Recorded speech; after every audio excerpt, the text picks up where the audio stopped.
Has anyone else in this House ever made a mistake? Maybe you attended a public gathering in Northern Ireland in breach of public health guidelines. Anyone? Maybe you staged an effective political rally in a graveyard in the midst of severe restrictions when people couldn't go to their close relative's funeral, despite the fact that the deceased was not even being buried in that cemetery. Maybe you were invited to a key briefing on COVID-19 with our top medical experts, but you were too busy, left early, and then claimed that you weren't fully briefed on the pandemic.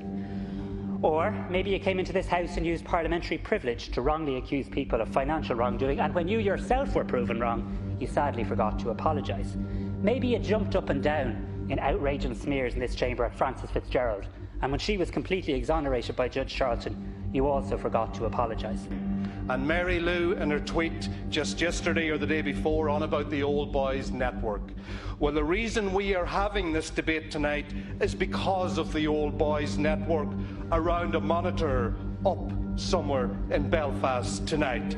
You criticise this government's response to COVID on a daily basis, when in Northern Ireland, where you are in power, people are struggling with one of the highest rates of the virus in Europe.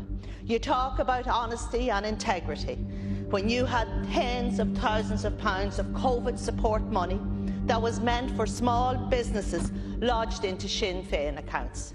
And then when you were found out, you came up with the Father Ted excuse. The money was just resting in your account. These words sum up three words: the corruption of Sinn Féin and the lies. Research Services Ireland, a bogus company set up to siphon taxpayers' money for the cosy boys in Sinn Féin in the north. 36 MLAs claiming over £700,000 through this company ran by the Sinn Féin Finance Department. Mileage and expenses galore. The only problem was that after 11,500 miles clocked, £5,000 pocketed, one of the cosy boys didn't even drive. A central service company used because other research facilities could not, as the work was deemed too sensitive.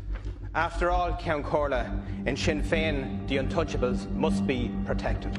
If Sinn Féin actually thinks that Leo Varadkar should resign for this matter, which warrants questions in the Dáil, and he has been accountable, then why wouldn't Michelle O'Neill resign? To that matter, why not Mary Lou McDonald, Pearse Doherty and the others who travelled and attended and made no semblance of abiding by the rules, to such an extent that there's a police investigation into it since?